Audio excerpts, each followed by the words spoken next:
Quintana Roo est une destination touristique qui attire des millions de personnes par la beauté de la mer des Caraïbes et par les constructions préhispaniques. Mais c'est aussi un lieu avec le passé plus antique, non seulement du Mexique, mais du continent américain. Aujourd'hui, je vous présente la vidéo sur les 5 lieux étonnants du Quintana Roo. Dans les mystérieuses et peu inaccessibles rivières souterraines de Tulum, il y a des cavernes inondées qui ont attiré l'attention d'archéologues et de paléontologues du monde des sciences relatives à la préhistoire. C'est le cas du Trou Noir, une grotte sous-aquatique du temps de l'âge de glace. Les plongeurs sont descendus à 50 mètres à l'intérieur du cénote et ont avancé sur 1 km jusqu'à arriver à une chambre d'une grande dimension, environ 60 mètres de diamètre et 20 mètres de hauteur. Comme les lampes n'arrivaient pas à illuminer le fond, ils l'ont nommé le Trou Noir. Ils y ont vu de nombreux restes d'animaux et entre ceux-ci quelque chose de plus extraordinaire. Un squelette humain presque complet, en incluant les os principaux du corps, du crâne et quelques dents. La chambre sous-aquatique a été occultée sous l'eau au moins les 8000 dernières années. Les experts croient que quand la grotte était sèche, quelques animaux et au moins une personne y sont accidentellement tombés tandis qu'ils cherchaient de l'eau. Les enquêteurs ont extrait un ADN d'une dent et d'une côte. Les résultats ont été surprenants, puisqu'ils ont démontré que le squelette trouvé dans le trou noir correspondait à un individu qui avait vécu entre 12 et 13 000 ans, ce qui le change en spécimen humain le plus antique trouvé en Amérique.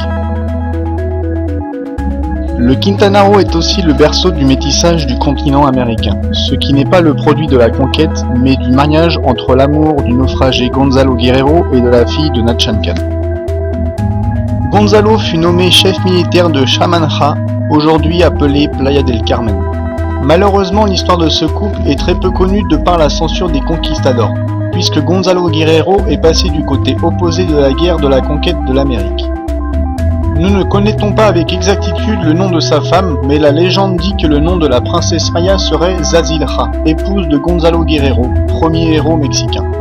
Ce que nous pouvons affirmer aujourd'hui, c'est que la mère du métissage américain et du Mexique est présentement née dans le Quintana Roo.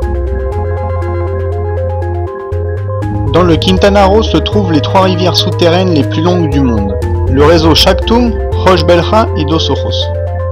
Il se trouve dans la zone de Tulum, Xel-Há et Siancan. L'endroit archéologique sous-aquatique le Trou Noir, où l'on a retrouvé Naya de Tulum, le squelette humain, fait partie du réseau Xactum qui a gagné le titre de rivière souterraine la plus longue du monde avec plus de 257 000 mètres de longueur. L'affrontement qui a initié la guerre de conquête du Nouveau Monde a été mis en scène au Mexique le 5 mars 1517 dans ce qui est aujourd'hui le Quintana Roo. Il s'est passé à Punta Catoche dans la juridiction du seigneur d'Ecab. Francisco de Montero a conquis la région d'Ecab en 1526 en fondant la ville de Salamanca où se trouve actuellement Xel-Há. Et 1 an plus tard, un de ses lieutenants a établi son campement dans Chamanjá, aujourd'hui Playa del Carmen, laquelle il décrivait comme une ville de pêcheurs. La conquête de la péninsule du Yucatan a duré 175 ans. Elle a été spécialement ardue pour les Espagnols par le difficile accès à ces terres et parce qu'ils ont trouvé une forte résistance du côté des Mayas. Dans la première étape de la résistance contre l'invasion espagnole, soulignons le rôle de Gonzalo Guerrero, le premier héros proprement mexicain d'origine espagnole et naturalisé maya, qui a été craint par les conquistadors monteros. En face des côtes du Quintana Roo se trouve la grande barrière de corail maya, la plus grande de l'hémisphère occidental, et la 2e plus grande du monde. Elle mesure à peu près 1000 km et s'étend depuis Isla Contoy en passant par les pays du Belize, du Guatemala et arrive à l'île de la Baie en Honduras. C'est le foyer de 65 espèces de coraux, de 350 espèces de mollusques et de plus de 500 espèces de poissons. De plus, c'est une barrière de protection contre les orages et les ouragans qui permettent le développement des mangroves et des dunes, ce qui donne une plus grande fermeté aux côtes.